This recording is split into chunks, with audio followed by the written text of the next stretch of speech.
ప్రశ్నకు సమాధానం రాష్ట్ర ప్రభుత్వం FIFO first in first out ముందుగా వచ్చిన వారిని ముందుగా పంపించడం ప్రాతిపదికపై నిధులను విడుదల చేస్తున్నది. ఆర్థిక శాఖ యొక్క సాధనోపాయాల ప్రకారం నిధులు విడుదల చేయబడుతున్నాయి. ధన్యవాదాలు.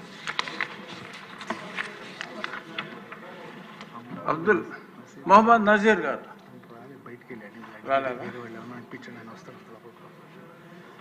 దీని మీద ఎవరన్నా సప్లిమెంటరీ కావాలంటే అడగండి. నజీర్ గారు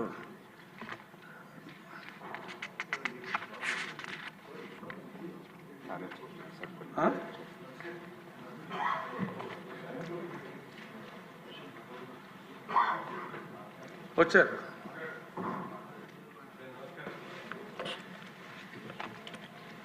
నమస్కారం సార్.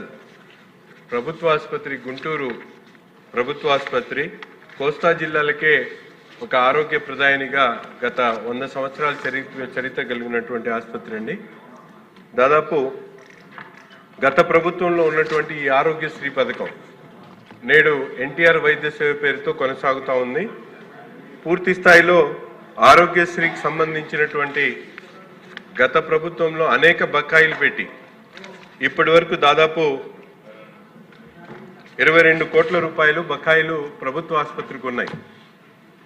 వాటి మెయింటెనెన్స్ కూడా ఇబ్బంది అవుతున్నటువంటి పరిస్థితులు ఉన్నాయి. ముఖ్యంగా ఈరోజు చూసుకుంటే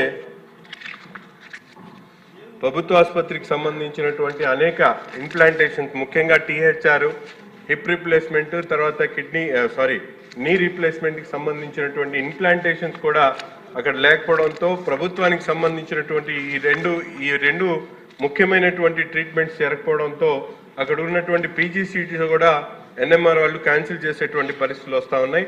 అందుకని ఆరోగ్యశ్రీలు ఏదైతే పెండింగ్ ఉన్నాయో వాటిని వెంటనే విడుదల చేస్తే అనేక రకాలుగా హాస్పిటల్ ఇబ్బందులు పడుతున్నటువంటి పరిస్థితులు ఉన్నాయి. ముఖ్యంగా ఎప్పుడు అవసరమైనటువంటి అనేక ట్రీట్మెంట్స్ ఈరోజు చూస్తూ ఉన్నాం. ఎందుకంటే గత ప్రభుత్వంలో ఆరోగ్యశ్రీ పేరుతో తీసుకున్నటువంటి ఈ పథకాన్ని మార్క్ పేరుతో, అంటే ప్రభుత్వ ఆసుపత్రిలో జరిగేటువంటి ట్రీట్మెంట్స్ సంబంధించినటువంటి నిధుల్ని ప్రభుత్వం తిరిగి 40% తీసుకోవడానికి మార్క్ అనేటువంటి ఒక రెగ్యులేషన్ని పెట్టి దాని ద్వారా మళ్ళీ ప్రభుత్వాన్ని తీసుకునేటువంటి ఏర్పాటు చేసుకోవడం వల్ల ఈరోజు గుంటూరు ప్రభుత్వ ఆసుపత్రి దాదాపు 100 సంవత్సరాల చరిత్ర కలిగి దాదాపు 1500 పడకలతో ఉన్నటువంటి ఆసుపత్రికి ప్రతిరోజు 3000 మంది పేషెంట్స్ వస్తారండి.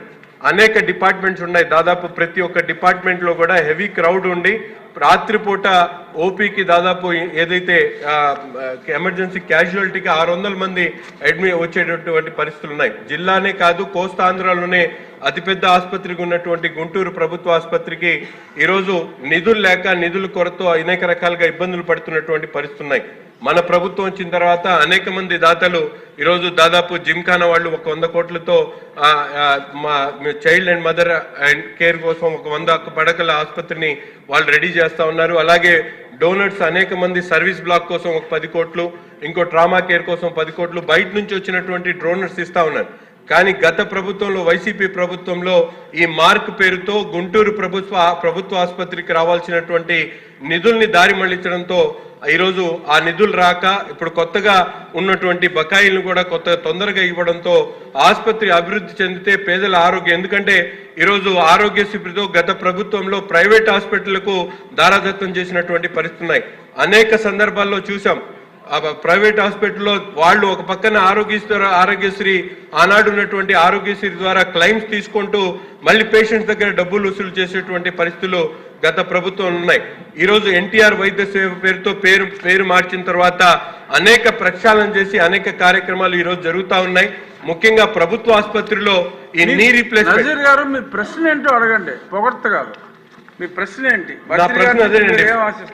మేము ఈరోజు గత ప్రభుత్వం ఉన్నటువంటి ఆరోగ్యశ్రీకి సంబంధించినటువంటి బకాయిలు ఏదో ఉన్నాయో మన ప్రభుత్వ ఆసుపత్రి గుంటూరు ప్రభుత్వ ఆసుపత్రికి అవసరమైనటువంటి ఆ బకాయిలను వెంటనే విడుదల చేయడంతో ఈరోజు గుంటూరు ప్రభుత్వ ఆసుపత్రికి అవసరమైనటువంటి నిధులు లేకపోవడంతో మౌలిక వసతులతో పాటు ముఖ్యంగా పేద వర్గాలకు సంబంధించినటువంటి ట్రీట్మెంట్స్ లో ల్యాప్సెస్ జరుగుతూ ఉన్నాయి. కాబట్టి ప్రభుత్వం అలాగే ముఖ్యమంత్రి గారి దృష్టికి ఈ విషయాన్ని తీసుకొని వచ్చి సభ ద్వారా వెంటనే ప్రభుత్వ ఆసుపత్రికి అవసరమైనటువంటి ఆ నిధుల్ని విడుదల చేయమని కోరడంతో పాటు ఏదైతే మార్క్ అనేటువంటి ఒక రెగ్యులేషన్ ని పెట్టి గత ప్రభుత్వంలో ఈ ఆరోగ్యశ్రీ ట్రీట్మెంట్స్ జరిగిన తర్వాత వచ్చేటువంటి ఏదైతే నిధులు ఉన్నాయో ఆ నిధుల్ని మళ్ళీ ప్రభుత్వం తీసుకునేటువంటి విధంగా ఒక రెగ్యులేషన్ పెట్టడం జరిగింది ప్రభుత్వ ఆసుపత్రి.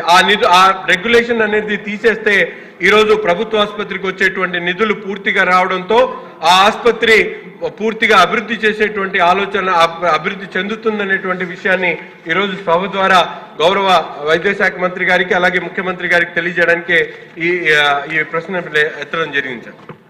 మంత్రి గారు.